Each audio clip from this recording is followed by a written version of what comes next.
akan menjadi suatu hal yang menarik apabila kita mengangkat satu tema, yaitu ilmu pengetahuan. Tetapi akan lebih menarik lagi apabila ilmu pengetahuan tersebut kita define atau kita definisikan dengan penggalan-penggalannya masing-masing, yaitu ilmu dan pengetahuan. Pengetahuan memiliki makna yang berbeda dengan ilmu, di mana pengetahuan merupakan hasil yang diperoleh tanpa melewati proses-proses yang telah diuji secara ilmiah. Oleh sebab itu hanya diketahui sebagai bentuk akumulasi apa yang diperoleh dari pengetahuan-pengetahuan atau kompilasi pengetahuan. Sementara ilmu merupakan satu hasil yang diperoleh dari pengetahuan yang telah diuji secara ilmiah atau saintifik dan telah melewati berbagai macam uji-uji ilmiah atau saintifik tersebut.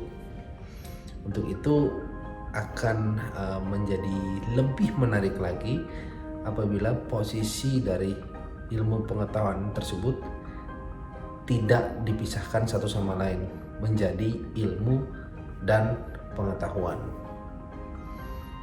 Untuk itu kombinasi tersebut saya akan bahas pada topik kali ini melalui konten yang cukup menarik, yaitu ngobrol prospek ekonomi dan investasi. Kembali lagi bersama saya Lucky Wayu Purnomo, dan kita akan obrolin bagaimana prospek ekonomi dan investasi. Kebetulan hari ini hari Kamis tanggal 21 Oktober tahun 2021. Kita juga jelang dari penutupan tahun karena bulan depan November dan masuk ke bulan akhir di tahun 2021, yaitu bulan Desember. Nah, untuk itu bagaimana sih prospek ekonomi Indonesia dengan kondisi perkembangan saat ini? Saya akan flashback sebentar pada kuartal kedua tahun 2021. Capaian pertumbuhan ekonomi Indonesia itu sempat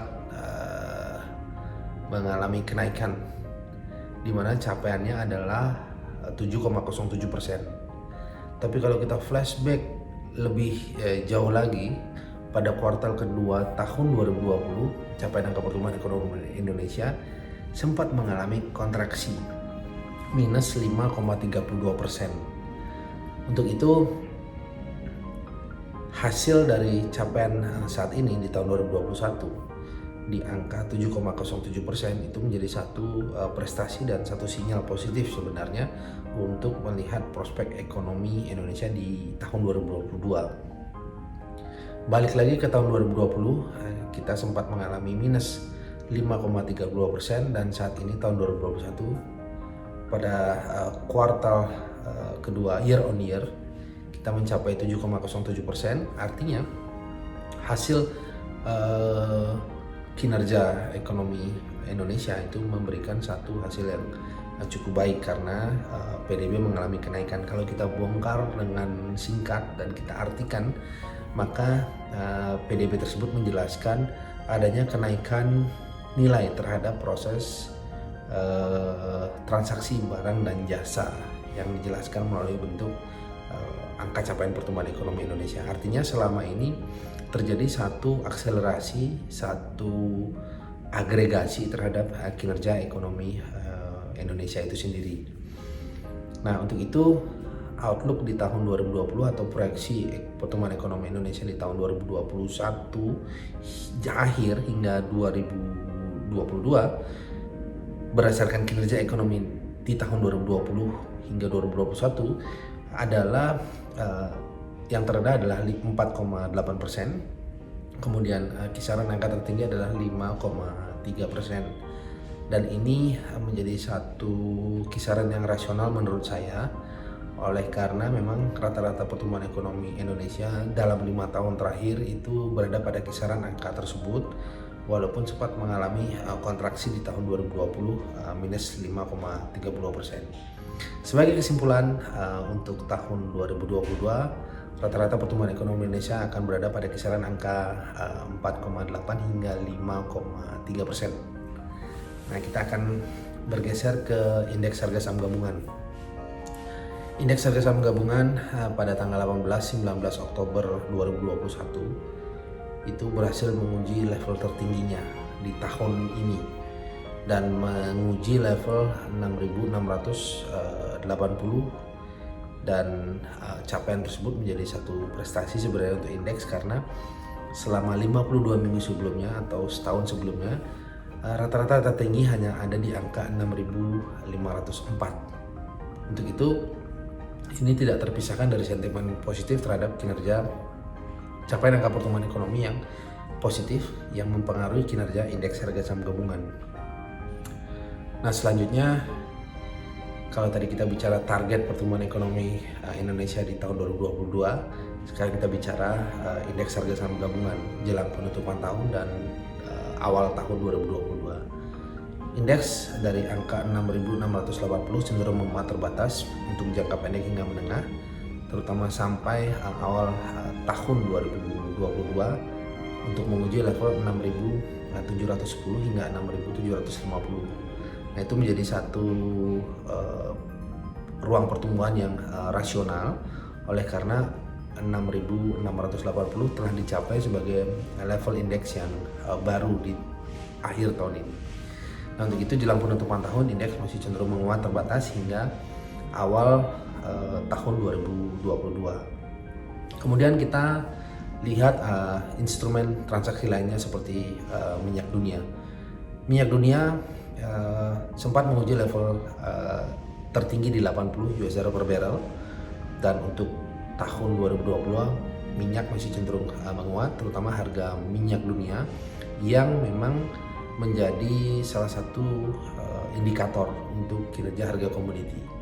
Untuk itu tahun 2022 minyak cenderung menguat untuk menguji level 88 US dollar per barrel. Sementara kisaran angka tertinggi kinerja harga minyak di tahun 2021 sudah dicapai di bulan Oktober, itu sempat menguat di angka 80 hingga 85 US dollar per barrel. Berikutnya kita bergeser ke emas. Nah, emas sendiri pada tahun 2021 sempat mencapai rekor tertinggi sepanjang sejarah, di mana emas berhasil menguji level 2000 US dollar per troy ounce. Walaupun saat ini emas masih berada di angka 1.750 US dollar per troy ounce hingga 1.800, akan tetapi emas memiliki potensial upside untuk kembali menguji level tertingginya, yaitu 2.000 US dollar per troy ounce. Kita lihat instrumen lainnya seperti bagaimana sebenarnya kinerja selain harga emas, kemudian harga minyak dunia, kemudian level indeks. Kita bicara mengenai sektoral. Nah, sektoral itu yang berhubungan dengan apa sih sektor-sektor yang cukup menarik di tahun 2022. Saya melihat sektor yang cukup menarik antara lain adalah banking dan properti.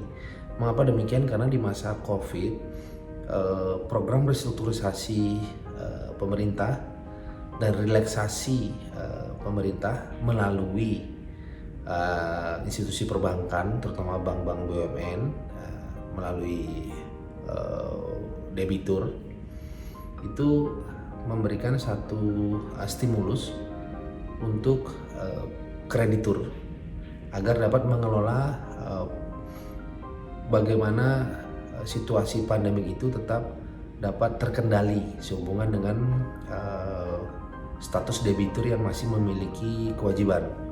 Nah, untuk itu ketika PDB mengalami kenaikan, maka potensi restrukturisasi tersebut akan menjadi satu trigger atau satu pendorong bagi sektor properti untuk mengalami pemulihan. Nah, pemulihan tersebut akan berhubungan dengan sektor perbankan. Untuk itu banking dan properti menjadi pilihan. Dan yang tidak kalah menarik, oleh karena adanya revolusi bukan saja dari pengetahuan tetapi juga ilmu yang kita kenal, sebenarnya ada salah satu filsuf dari Amerika namanya Thomas Samuel Kuhn menjelaskan bahwa scientific revolution atau pergeseran ilmu pengetahuan itu akan terjadi tahap demi tahap. Nah, dulunya kita memperhatikan hanya beberapa sektor yang menarik di indeks harga saham gabungan. Nah, saat ini dengan perkembangan kita perlu juga memperhatikan sektor-sektor yang saat ini sedang menjadi primadona pasar, yaitu sektor IT atau informasi dan teknologi. Dan sektor di bidang teknologi tersebut memang menjadi salah satu katalis positif untuk mendorong volatility atau minat pasar atau fluktuasi pasar untuk melakukan transaksi, dan itu akan berdampak kepada likuiditas pasar. Untuk itu sektor pilihan berikutnya adalah teknologi. Itu akan menjadi sektor yang cukup menarik di tahun 2022. Demikian, jangan lupa ngopi ya, ngobrol prospek ekonomi dan investasi bersama saya Lucky Bayu Purnomo. Dan yang jangan dilupakan adalah like, comment, share, and subscribe, dan terus dukung channel ini agar lebih baik untuk memberikan informasi-informasi yang bermanfaat bagi dunia ekonomi dan investasi. Dan terima kasih telah setia menjadi subscriber channel Ngopi. Terima kasih.